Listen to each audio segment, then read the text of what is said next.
Salut Internet. Maléo Mandenkao, Bastaula. Bako Bastaula, Ani Basi de Sira, Ani Basi de Bora. That's no Aniani, Ilea, but Sega Pokaka. Jamama, Jamamilia, Amajo, Jamaina. Mulun Torako, Torani Hakina Minu. Itorako, Nimirna Minu, on Todole. Mais en parlant de l'inété, en parlant de l'onkaya, la meilleure côté, en parlant de l'onkaya, dans la Guinée, taureau, au débankaya. En parlant de l'onkaya, comme façon Yann Jampa, façon dirigeant Yann Jampa. En parlant de l'onkaya, qu'à déplacer Kabouan Nola, Kadala, en cas façon dirigeant, non, lui sera Kasundo. On m'a dit Kasundo,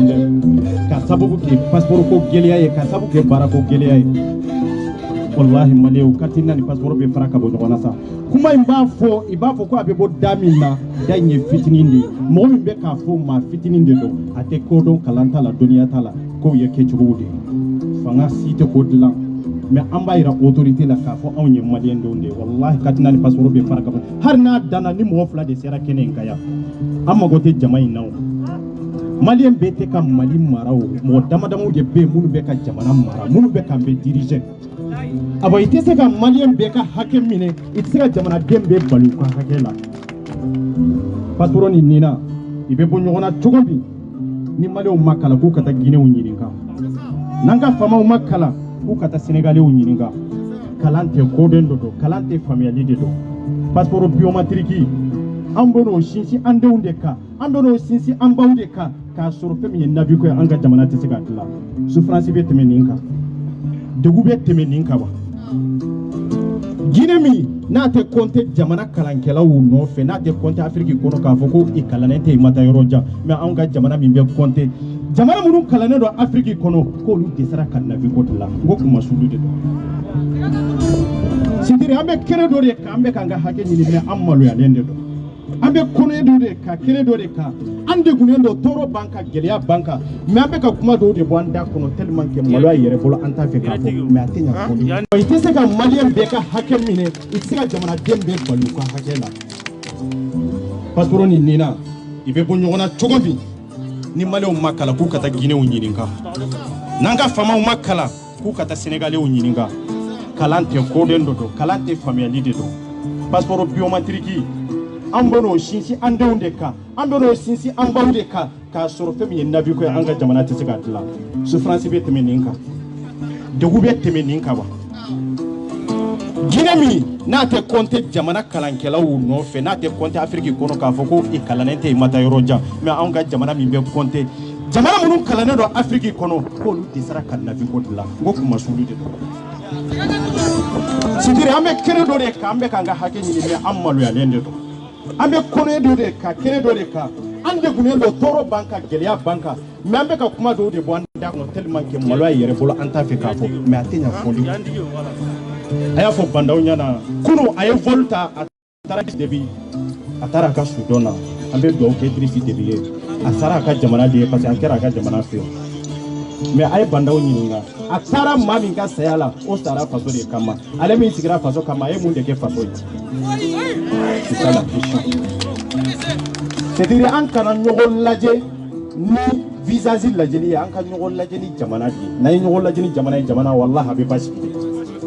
banaw bora kuno atara ay volta itara jamana dembe de kama itara do keni jamana dembe de toy awo jamana den kelen nunde be kulela le joli kalo joli wati joli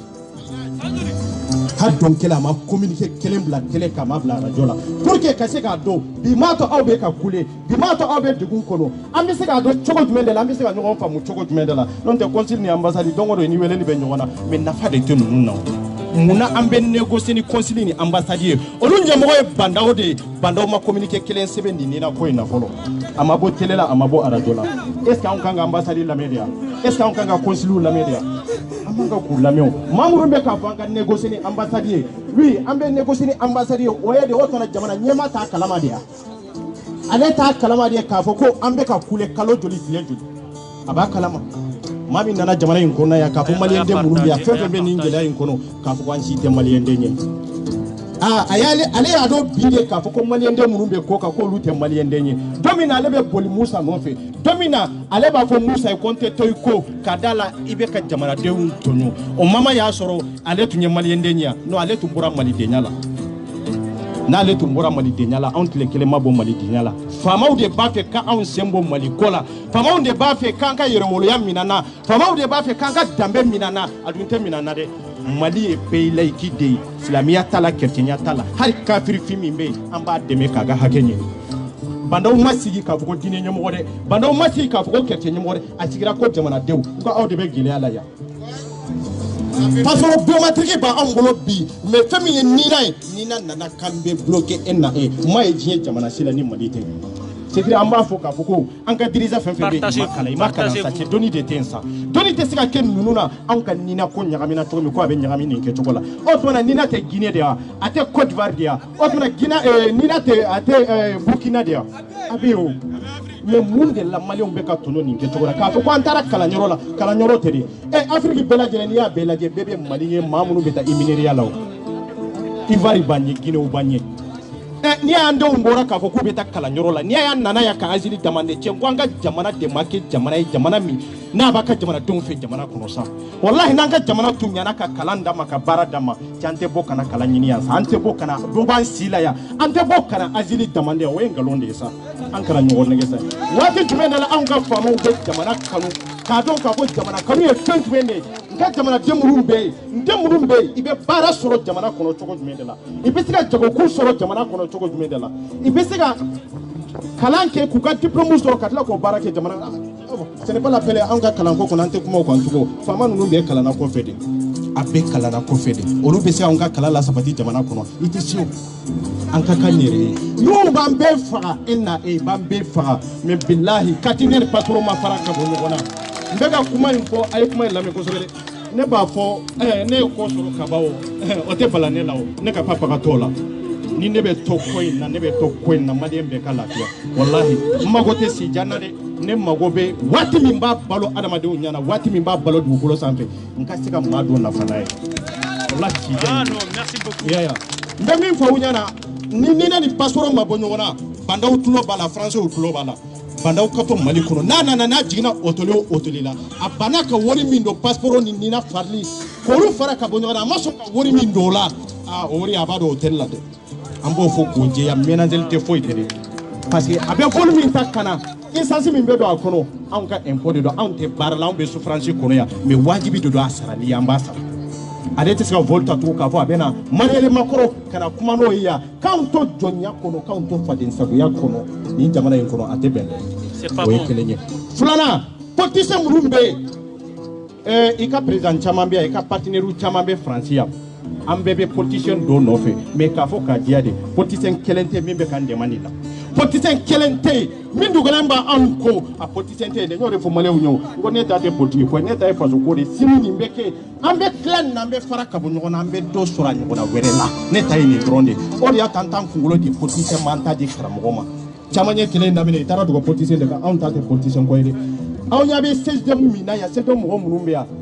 ne y'u gosi siɲɛ joli y'u gosi a ka ca dɛ parce que u ka baara de don n'u kuru tigɛ a ka ca i ka baara de don hali n'a sɔrɔ i tun y'a kɛ a ka da aw ye cogo min a ka kɛ ten a ma kɛ ten an bɔra an y'u kɛlɛ i y'a faamu tiɲɛ la an bɛ tiɲɛ kan bon anw ka baara kɛcogo na aw ta tɛ kelen ye an bɛna fara aw kan ka se ka kɛlɛ in kɛ ɲɔgɔn fɛ na kun kɛra ni faso ko tɛ i bɛ na wa mais nana faso ko de kama ni maa min nana k'a fɔ an tun bɛ k'i kɛlɛ i ka baara de don i ma se k'a kɛ ni nana an bɛ baara kɛ ɲɔgɔn fɛ kɛ a y'a partager cɛ ma maliyɛn ni mɔgɔ ka passeport sɔrɔ awa politicien minnu bɛ Mali kɔnɔ i ka parti ɲɛmɔgɔw bɛ yan u kana se yan dɛ n'u sera an bɛ jɛwuluw kɔnɔ o ye kelen ye maliyɛn bɛ k'i ka passeport lajɛ biométrique bɛ maa o maa bolo n'i ka date de naissance ta daminɛ la i ta tɛ dɛ wali numéro i bɛ ka marché n'o de ye i ka passeport kan o ye kelen ye wali nina bɛ e bolo e bɛ ka marché ni mɔgɔ min ta ye o tuma a sɔrɔ ka passeport kɛ tugun e fana min don e tɛ se k'i ta sanse tugun a ma kɛ kɔlɔlɔ ye wa o de y'a to n ko aw minnu ma papier sɔrɔ aw tɛ o passeport bɛ minnu bolo olu ta bɛ na yala ka gɛlɛya ka tɛmɛ aw ta kan ni wali ta sɔrɔla e kun ka ban e ta banna ye o wali numéro bɛ e ka passeport sanfɛ eta bora la dossier yɛrɛ la tugun déjà e dun y'i tɛgɛ da machine kan wali dossier de kan donc o tɛ e ta ye tugun donc bɛɛ k'i ka passeport contrôler nin kɛcogo in na k'a fɔ mɔgɔ ye aw kana décourager an bɛ sunkalo de kɔnɔna la mun de y'a kɛ bi an bolo k'a fɔ ko jama min bɛna o mana mais ne hakili la jama in cayara ka tɛmɛ don nataw jama kan jama cayara mɔgɔw bɔra hali ni mɔgɔ fila bɔra kana ka droit réclamer mɔgɔ man ka jɔ ninnu na ne tɛ jɔ o de y'a to ne t'a kɛ ni mɔgɔ ye n t'a kɛ ni jama ye n tɛ jama de lajɛ k'a fɔ n bɛ baara kɛ n bɛ baara kɛ de a kan ka kɛ cogo jumɛn de la an bɛ fara ɲɔgɔn kan cogo jumɛn de la i bɛ maaw nege k'u sɔn hakili la k'u bila sira la pour que n'u ka se ka jɛ ka baara kɛ mais an tɛ mɔgɔ forcer de minnu mana olu de nana n'u ka dossier ye i b'a dɔn gɛlɛya min b'a kɔnɔ tɔɔrɔ min b'a kɔnɔ o de y'a to i sera anw ma awa n'u mana bi n t'u jalakiri olu yɛrɛ de b'u sigi k'i miiri faden kɛnɛ kan mun de y'a to ne taara n ka dossier 24 man kan ka ye bi ma ye yan bi mun de y'i manqué réseau min y'i manqué o b'i yɛrɛ de bolo sisan o malo ni kumasulu dɔ dalen b'a ka so kɔnɔ bi a ɲɛ b'aw la kɛnɛma yan a tigi maloyara a b'a fɔ hali ni n tun y'a dɔn mais trop tard mais aw minnu de bilasira ka na an b'aw fo fasodenya kama k'aw fɔ malidenya kama i b'a kɛ cogo min na an mago b'a la de passeport dilali biométrique dilali maaw ka photo ani maaw ka carte consulaire ani maaw ka date de naissance ka kɛ k'an ka passeport dilan a ka se k'o dilan de aw ma se ka Mali région identifier et aw tɛ se ka Malien bɛɛ identifier ça tɛ se ka kɛ sa fandaw ninnu i ka kunu sinɔgɔ la i ka kunu asimu ninnu i ka kunu an bɛ k'u kiiri tigɛ juguya tɛ dɛ an bɛ k'u kiiri tigɛ malidenya dɔrɔn de kama awa an bɛ ka mɔgɔ mɔgɔ kɛlɛ Faransi kɔnɔ y'a fɔ Mali kɔnɔ an tɛ maa kelen juguya la de c'est-à-dire an ɲɛ b'a la i kan ka bɔ ni sira ninnu ye kan dɛmɛ i ma bɔ n'o sira ninnu de ye o e n'o tɛ an bɛ ɲɔgɔn ye sira la ni Mali ko tɛ ni nin drapeau in tɛ an bɛ ɲɔgɔn ye wa an tɛ ɲɔgɔn ye Modibo Keyita ye nin de t'an bolo tiɲɛ awa nin dun binna ka ban parce que a denw bɛ ɲani la a denw bɛ kasi la a denw bɛ souffrance la musow bɛ k'u yɛrɛ feere nin sunkalo in kɔnɔ pour que i ka se ka sun dɔrɔn ladon e m'a dɔn an ka jamana in banfuyara an bɛ kuma ni diinɛ ye ne t'a dɔn an bɛ ka diinɛ min fɔ an nɛn kan est ce que o b'an dusukun na fɔlɔ muso joli de bɛ yen min b'a yɛrɛ di cɛ ma cɛ joli de bɛ yen musow bɛ taa ka suntigɛ d'a ma k'a sɔrɔ a tɛ baara la an kana diinɛ ni fasojo ɲagabi ɲɔgɔn na i tɛ ɲɔgɔn ye sira an ka wuli an ka fasojo de kɛ min ye maliyɛnw manqué de ka fasoko kɛlɛ kɛ a damana ka diinɛ to kɛrɛfɛ diinɛ bɛ e dɔrɔn de nafa a bɛ ni mɔgɔ wɛrɛ dɔrɔn de nafa mais o tɛ faso nafa ni diinɛ maa bɔ faso kɔ a t'a dɔn faso kɔ n'anw ma misiri jɔ misiri tɛ jɔ a yɛrɛ ma wa anw de bɛ sali misiri kɔnɔ mais an ye misiri jɔ de k'a fɔ an ka sali misiri tɛ se ka kɛ politiciens ka yɔrɔ ye misiri tɛ se ka kɛ k'a fɔ ko n'an wulila ka taa an ka droit réclamer an ka dɔn misiri kɔnɔ maa minnu bɛ yen an ka taa fɔ olu ye olu ka se k'an dɛmɛ o ye nkalon de n k'o ye nkalon de ne ye Mali faamaw bɛ k'u ɲɛ dɔn kɛ maliyɛn denw na o kelen parce que i y'a dɔn maliyɛn fɛn fɛn wulila Mali kɔnɔ ka kɛlɛ kɛ an taara an kunkolo di cɛkɔrɔba dɔ ma cɛkɔrɔba min n'a bɛ san 70 la n'an ye kɛlɛ daminɛ sisan an bɛ taa cu ɲɛfɛ ka sababu kɛ mun de non ni cɛkɔrɔba in da t'a la ne t'a la e m'i sigi k'i miiri e ka avenir de don ou bien cɛkɔrɔba ka avenir de don e ni maa min aw tɛ azi kelen na aw ka mentalité tɛ se ka kɛ kelen ye aw ka yetaw tɛ se ka kɛ kelen ye cɛkɔrɔba minnu b'anw ye bi an bɛ mama min na diɲɛ développera ka se hakɛ min na siti minnu b'anw bolo bi n'an bɛ ka don o kɔnɔ ka baara k'u k'a kɔnɔ a ye cɛkɔrɔba ninnu ɲininka i t'a dɔn an tilew tɛ kelen ye sa hali n'an ye ɲɔgɔn sɔrɔ tan dɔw kɔnɔ mais tanw ka jan ɲɔgɔn na siw ka jan ɲɔgɔn na cogo min tanw bɛ nin kɛcogo de la hakili fana bɛ labaara ka kɛ nin kɛcogo in de la kiraw tile la kuranna sɛbɛnnen tun tɛ ta o kuranna tun bɛ fiyefiyɛ de a tun bɛ nin kɛcogo de la mais nk'u nana tan dɔ de nana n'u nana ka fara ɲɔgɔn kan ko faamuyali kana pour que a kana cari o tan min nana o ma kɛ anw tile la anw nana k'a farilen de sɔrɔ n'anw y'a farilen sɔrɔ sifuru minnu b'a kan arifu minnu b'a kan n ko mɔgɔ wɛrɛw de ye faamuyali sɔrɔ ka kodɔn sɔrɔ non pour que an ka se k'a kalan ka ɲɛ k'a kɛ komi dɔnkili an kan ka di a nɔfɛ fo fɛn dɔw bɛ yen tɔpɔ dɔw ye an ka olu don a kan nin bɛɛ ye dɔnniya de ye dɔnniya min bɛ ɲini mais n'an y'anw sigi bi ko cɛkɔrɔbaw e bolo e tɛ fɛn dɔ e bɛ fɛn dɔ san ne e tɛ fɛn dɔ i tɛ nin jɔ kɛnɛ in kan yan i bɛ fɛn dɔ de kalama ne tɛ min kalama fɛn dɔ de nɛgɛ bɛ e la fɛn dɔ de kanu bɛ e la i bɛ ko de ɲini n ko fɛn dɔ de ye o ye kodɔn dɔ de ye o maa min tɛ kodɔn o t'a dɔn fɛn min ka d'a ye fɛn min man d'a ye o maliyɛnw n b'aw fo ni malidenya ye n b'aw fo ni Modibo Keyita kanu ye an k'an tɛgɛ di ɲɔgɔn ma dɛ ne 24 tɛ dɛ jama in tɛ yan ne kama de jama in bɛ u ka hakɛ de kama jama in bɛ yan drapeau in de kama jama in bɛ yan tɔ sidiri tɔgɔ min b'an ka jamana la k'a fɔ ko Maliba o Maliba kelen de an bɛɛ lajɛlen fara ɲɔgɔn kan n'o tɛ fa kelen ba kelen denw tɛ an tɛ kabila kelen an tɛ dugu kelen na mais ni y'an farala ɲɔgɔn kan sinji kelen ye drapeau in de joli kelen ye drapeau in de ka ye kelen kan a bɛ drapeau kelen de o de y'a to n b'a fɔ maliyɛnw ye k'an bɛɛ bɛ fa kelen ba kelen na ni drapeau in tɛ yen an tɛ ɲɔgɔn kalama de donc an bɛ fa kelen ba kelen na kɔrɔ wɛrɛ t'a la de drapeau in dɔrɔn de don an ka kan yɛrɛ n bɛ kuma di kumatigiw ma olu ka kuma anw tɛ kɔ dɔn an b'u kɛrɛfɛ de ka se ka kalan dɔɔni kɛ ni waati dɔ sera ni ɲɛ t'an sɔrɔ n bɛ se ka na dɔɔni f'aw ye merci beaucoup merci beaucoup soldat merci beaucoup Tapa kone Tapa bemi me fait k'a fɔ Tapa kɛ na collectif me propre mɔgɔw olu ye kɛlɛ dabila an ɲɛ me fɛ Tapa kɛ na dɔ fɔ donc mais même si on est Tapa kuma na 4h du matin 3h du matin me Tapa wele Tapa bɛ yan donc vraiment monsieur Mundo a cɛsirilen a ko carte nɔgɔ kɛlɛ la an tɛ dɔwɛrɛ nɔfɛ carte naani passeport a kɛ séparé ka bɔ ɲɔgɔn na ou ye maliyɛnw. Voilà, à moi de revenir, m'a dit Tapa ma Tapa qui est au famille. Abela je l'ai dit. Ashira herela ala katle here to dama. Ala ka sungalo temengo nyuma dama. Ame wuli ka jomina no e faso yiri wali. Ala ka ashini kenya ni hakli nyuma. Ani nyogon kambe ala ka dam. Ani je nyogon munu nye kele oke nu utanyana ambe do oku ala ka hinula. Ala ku dayoro sumaya. O yanko kitimina ala ka noya ambange bawu ani sula me suto ube ambe do au ka bela jelen ala ka shini kene di anyere nan deuma bawu bela jelen fu ka wale nyuma don awe wuli ka jomina faso wuli ka jodo adama de ni wuli la ka fo kombe nda hirime nyini halala kono nana akira hadna dana yere kunka faso joli de do kumate au ka wuli ka jo inte da au kelen kunka ni awa kumana semaine kono ako aye kuma do fo nyelela ako Tapa ko collectif anya ye awe kele damne me abe ko ma ote kele kono bli bon ngo ayi ambe kele kono amma vo kele kono nga anya kele ke wakati mina alna asro bi nenara en tant que Tapa compte collectif ma mandaté kana yano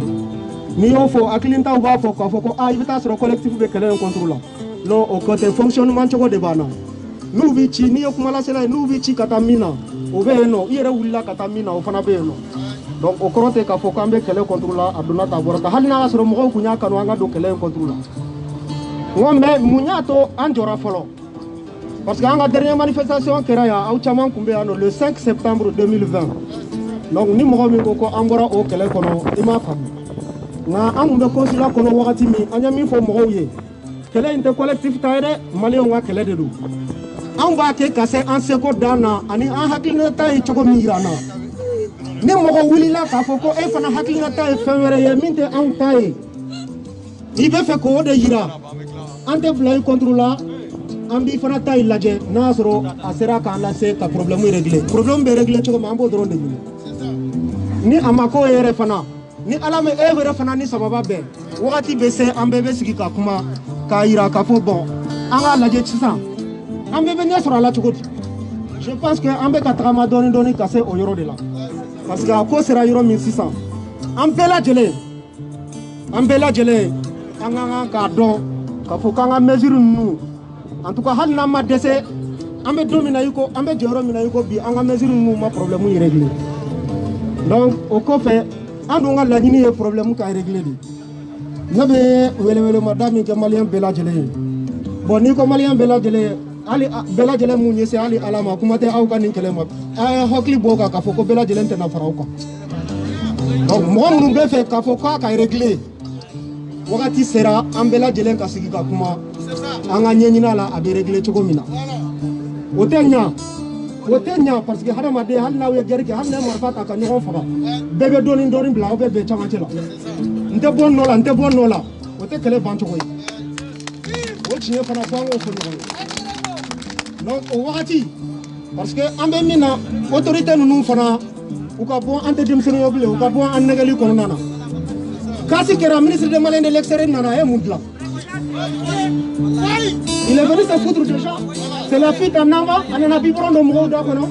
c'est pourquoi moi je n'ai pas participé à sa réunion. Non, avec ouvena kana foku be mo nege wakati do sera anga jo anga chie fo nyonya na mu fleni CSD mu mo fleni ouvena do nu be kele la kele were ula mais bado ka foko ne CSD mu ko Demba Jabira Mba, il y a une vidéo là. Quand il est malien président, ok. Mais n'est pas président, il a donc président.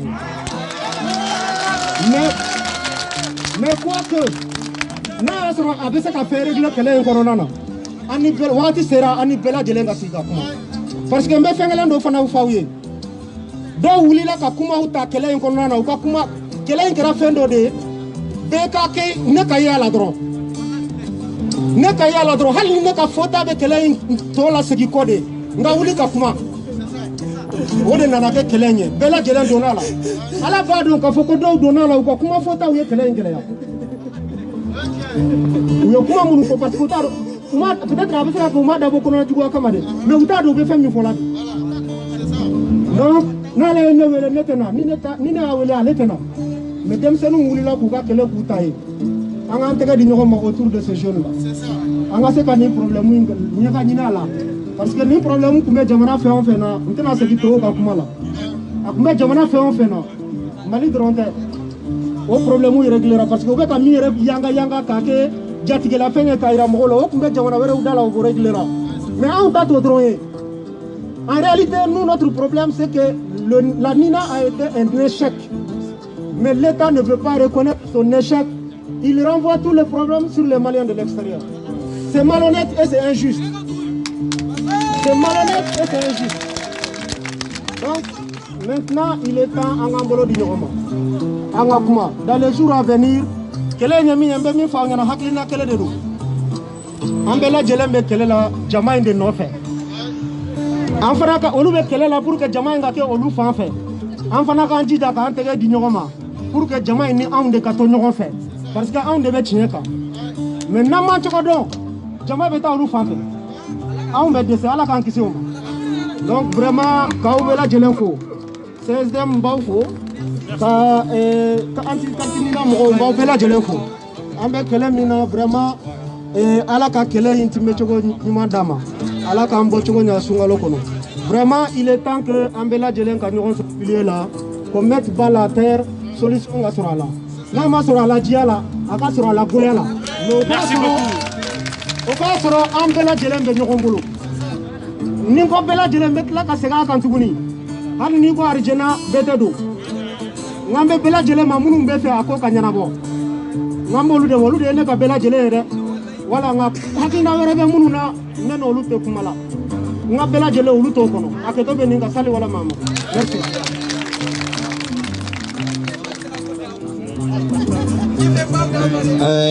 salam alaikum awni yamba ne to faraba fufana mais chama me wolo le tout consulat ko kolin kelela no ni tapa quelques années de cela anya baraw ga ñoo fe o dem se ga fem ko fo mali joma no ni ko gibe mali jogo ni bon singa bon fu wado mais nam ambolo di ñoo ma comme tapa fo chomina allaba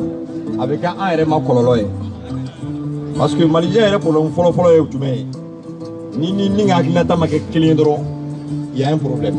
Au vécu du coup, il nous tenons au campo. Tapa qui était là tout à l'heure.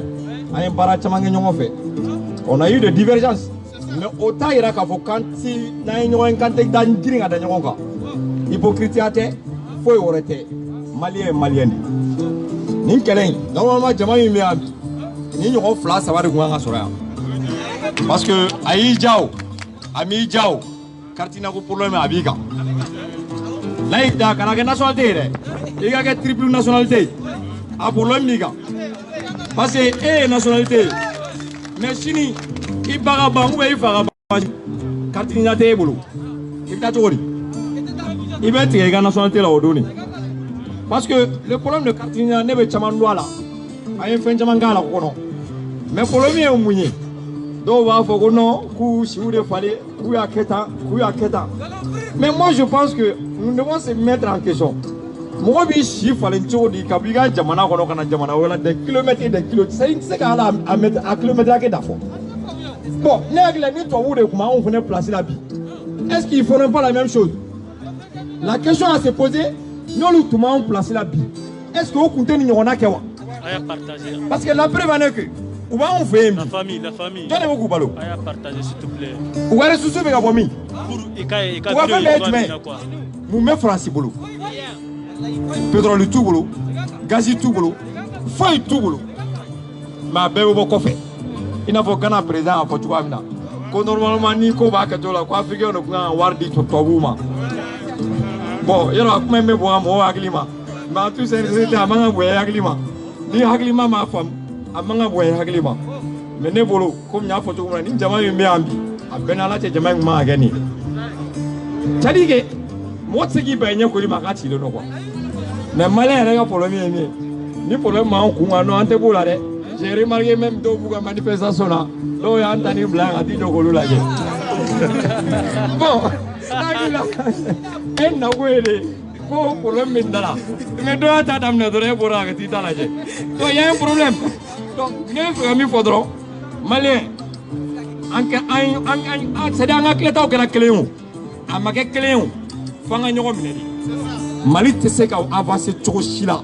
Na ma présence soro. Par exemple, Koko avec Jamana Oussa Fasoy, Kaoussa Basoy, Kaoussa Fembe, non Masoro, Kamaleng Interblack Niefe, non Masoro Malite Jofo du Golo Benegui. Mais c'est grave. Par exemple, même Jamana, Kaoussa Fasoy, Kaoussa Basoy, Kaoussa Yere, Kafoko Mali de Beko, le Mali est indivisible. Notez, Malite Bonola Fouata du Golo Benegui. Mais pour que Mali ga Bonola, ni injustice Mounoubé. Faut malien donner qu'à son café, ni méga que on est là. On m'a sombi, ante son chini. Moi, tu sais que faut un gars bé, qu'à côté de nous là. Malien pour un flanc mi, ni me co organiser là. Mais va faut qu'on non, ni ne veut faire gailler, ni ne veut faire gailler. Mais comment la bête c'est gailler où? Il sait que Jamania mo ni mo ti du kuma qui sont ils sont seulement là. On te sait que tu es là. Donc ne me ni malien fait. Comme tu as si bien dit, vraiment en gagnant miné. Parce que quand même flâner, aya damne me kele manone, fen damne manone me fen la mane kele. Donc n'aya damne, ne recouillez si mon maliko kele bella. Mais en toute sincérité, le combat que vous faites aujourd'hui, c'est un combat noble et digne. Ama faut maléonier, alsa maléon ka bon, kani kele ka soutenir jusqu'au bout. Imana que tu autre domme d'ofima, ça c'est clair et net. Donc ayo to ko fait, ni fane ni banelu ku me jamana njo sama sa kunjora. N'a pas de manière de ça m'a sauvé de manière de donc fanen banden kelaw fen woro ben no amba fu fene na u kana anga fara nyonga malien be de keliye nya mega foko fanen mele chromaticalité fo wore te mo shika ni ni roye kuma ngono mais seulement kuma na tableau drone donc ka bokuma kono ka fo malien dem bela jeli ni dora mi gasila ko aketo be ni oti la mo fe kuma kono Abakar Sinina. Abakar Sinina. Abakar Sinina. Ce que moi je vais demander aux Maliens, Maliens, Anamso, c'est-à-dire leur différence politique. Moi-même je suis apolitique. Tant que Malien m'a fait un foko, dîner façon Djoko, anti-lafia. Mais ni dîner ko do kuno quoi. Au indifférence peut-être le mot do kuna si ko non, ka tegera fo oi. Est-ce que on sait gala kanu ga tena soro ka? Akera ulu era mini ga kana. C'est-à-dire uluka koketa. Alors on boyane do yono ka tena uluka. Non mais ta ko am tan do dîner ko fait. Alors que ambiandi on me la kele mi ken. Mo kele ibi ta soro mo ma jiga la man. Mais c'est que là, on entend il raconte en bas. Et puis il bien qu'on fait, les gens vont avoir le courage à ouvrir. Il n'a pas à foutre. Donc comme il a dit avant, voilà. C'est ça ici. Espagne, Allemagne, tout le monde est partout.